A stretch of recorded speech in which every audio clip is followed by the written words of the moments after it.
When We Grow Up by Alone in the Rain. Throngs of students push their way out of Midtown High. The crowds are thrumming with the energy of a Friday afternoon. Flash, bag looped over one arm, Kenny pressed under the other, Randy on his other side, freezes on the top of the stairs. Rosie Thompson waits beneath the afternoon sun by the school's dying patch of grass. She waves when she sees him. "Is that your mom?" Kenny murmurs as they make their way down the stairs. Flash rubs at the back of his head and nods. "Dude," Randy says, laughing. "Shut up," Flash hisses. A red flush works its way up his neck. He avoids looking at his mother. "Hello, boys," Rosie says. She smiles welcomingly and genuine. Flash's friends never stood a chance. "You all look very handsome today." "Oh," Randy said. "Hello, ma'am." They're juniors, almost adults, but under the warm gaze of Flash's mom, the boys' hard edges soften. They feel like kids again, eager to please their teacher with practiced manners and homemade crayon drawings. "Mom," Flash says with a stilted chuckle, "what are you doing here?" "Your car is in for repairs, so I figured you kids would like a lift to the movies since you're celebrating your last football win. Can't miss that, right?" "Right," Flash says. The words feel awkward in his mouth. These were two worlds that should not be crossed.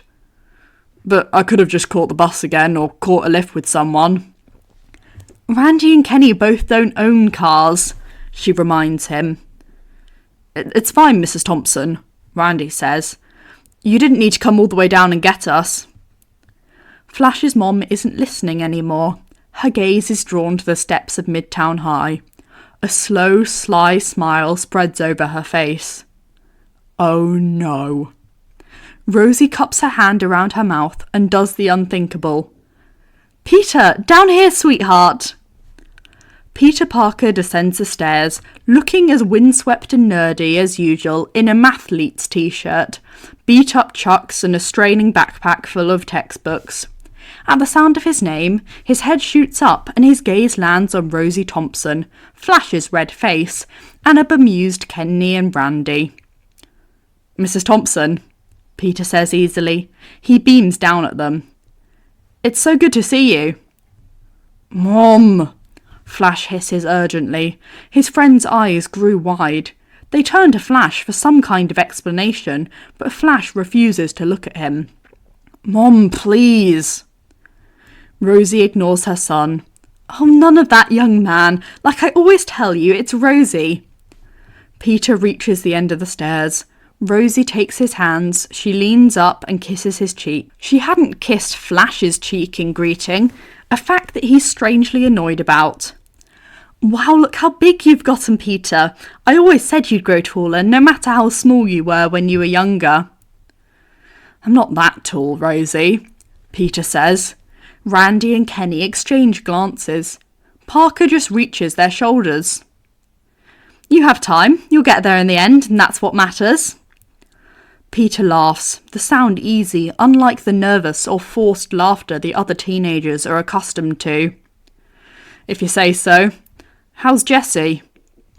Randy's eyes stare holes in the back of Flash's neck, silently demanding answers. Flash feels like he might die. "Oh, good, wonderful grades and lovely friends. She has this crush on our next-door neighbour now, definitely gotten over that embarrassing crush she had on you." Peter rubs at the back of his neck awkwardly. He always was embarrassed about that crush Flash's little sister had on him. "Well, that's very good to hear. How's your aunt?" "Oh, I'm sure Peter is very busy," Flash says very loudly. The afternoon crowd has mostly moved on, but there's still a group of kids hanging around the front of the high school, chatting or waiting to be picked up. Flash can't be seen associating with puny Parker. "Like we're very busy. We don't want to miss our movie." "Movie?" Peter asks. Rosie turns to him. "Oh, you're not coming?" "No, well," he glances at Flash, eyes gleaming. I didn't receive an invite. Rosie turns accusing eyes on Flash. Flash! Peter's not coming tonight? He's your best friend. Best friend? Randy chokes. Oh yes, Rosie says. I have photos of these two running around in the sprinklers, naked.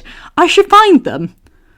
Mom! Flash squawks, shoulders hunched around his ears. Flash is ready for death. Maybe the universe would do him a solid and another alien invasion would rain down from the sky. That's exactly what this conversation needs. A little hellfire, a lot of loud and distracting explosions. Another Battle of New York, maybe. Naked, Peter echoes. He strokes his chin and pretends to think about it. In that moment, he looks the very picture of a supervillain. Maybe Flash should stop picking on boy geniuses, lest he accidentally drives one of them to supervillainy. Did I ever tell you how Flash got his nickname? Parker, Flash manages through gritted teeth. I will destroy you. Rosie slaps lightly at his arm. Flash, that's no way to talk to people you used to play dress-up with. Dress up? Randy asks, eyes huge. Kenny's mouth is agape. He looks vaguely like a concussed fish. Flash made a lovely superhero, Rosie says. He wore a towel for a cape and underpants over his jeans. Captain Marvellous Underpants, Peter says wistfully. And I can't remember. Flash glares at the asphalt beneath his sneaks. Dr. McEvil. Dr. McEvil, Kenny whispers, staring at Peter in a new light. Flash wonders if Kenny is also seeing the possibility for supervillainy in Peter's dark eyes. Peter nods decisively. His arch-nemesis. I wore my dad's old lab coat and swimming goggles. My minions were invisible pet dragons. Flash covers his face with his hands. He'd forgotten about those damned invisible dragons. He'd forgotten about how excited he'd been when Peter had come up with the idea. It had seemed so menacing when they were 8. You made a great supervillain, dear, Rosie says, and Flash thinks, oh God, she sees it too. Is she encouraging the inevitable supervillainy? Flash made a great pirate too, Peter adds thoughtfully. A good police officer. The best alien invader. An amazing Prince Charming. Peter's grin sharps, turning wicked sharp. Randy and Kenny exchange glances. They'd never thought their residential geek capable of such an expression. And, Peter says, he made the prettiest fairy princess. No. Flash covers his burning face. He wants to lay on the ground and never get back up. He didn't know it was possible to feel this emasculated. He's going to destroy Peter on Monday. One time, Rosie begins, and Flash exhales roughly, shaking his head as though to dispel a haze of humiliation. He grabs Randy and Kenny round the arms and tugs them away. Goodbye, Mom. Oh, but I was going to drive. We decided to walk. Okay, Rosie says. Goodbye, honey. Goodbye, Eugene. Peter calls after them. Flash ignores the questions Randy and Kenny shot his way, and Peter and Rosie's distant laughter, and marches toward the cinema, eyes burning. Parker. Peter leans back in his chair, hands laced behind his head. He looks up at Flash with one cocked eyebrow. Flash bites back the urge to smack him. Thompson. Flash bites at the inside of his cheek. Be nice, he reminds himself. Peter, Flash corrects and takes a deep breath. Do you want to come over for dinner tonight? Peter looks at him. Dinner? With me? At your house? Yeah, Flash says, stuffing his hands in his pockets and looking away from Peter's open-mouthed stare. We used to do it all the time. Peter squints up at him. Are you dying? What? Are you dying and do you need to kill and harvest me for my vital organs? What? No. Peter shakes his head. Then I can see no other reason why you'd invite me to your house. Have you hit your head? Do you need help getting to the ER? Had Peter always been this sarcastic when they were kids? Flash remembers a Peter who was eager to do his aunt's bidding, always ready to please the adults around them. He had been a nervous child, but one who read widely and enthusiastically, who dug into muddy gardens to look for bugs and spiders, excited to explore the world. A kid who, when faced with assholes in the playground, would tremble but snark something witty and intelligent and antagonising, forcing Flash to step in and protect him before he got himself punched. Back when Peter had Flash to step in and protect him.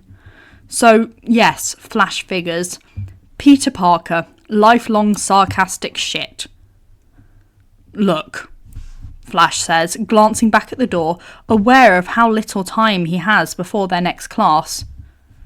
My mom asked me to invite you. Peter's smile dims, just a little. Of course, Mama's boy.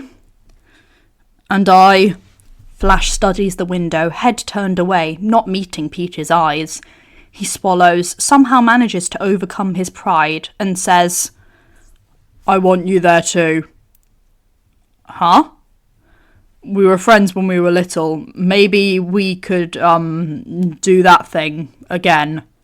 The thing? The friend thing. The friend thing, Peter echoes. There's amusement in Peter's voice, but nothing mocking. It's a kindness Flash doesn't overlook. Flash clears his throat. The friend thing, yes. Flash can't see what Peter is doing with his face. The chair scrapes back as the shorter boy stands up. The empty classroom is quiet. Stippled sunlight filters in through the windows. Peter says, What time should I be at yours? Flash tells the window. 7. Aunt May is welcome too. That night, Jessie makes moon eyes at Peter from across the table, and Peter tries not to fidget under the girl's obvious infatuation. May, hair beautifully silvered and eyes as bright and kind as ever, talks about how remarkably tall and handsome Flash has gotten, and how glad she is to see him again.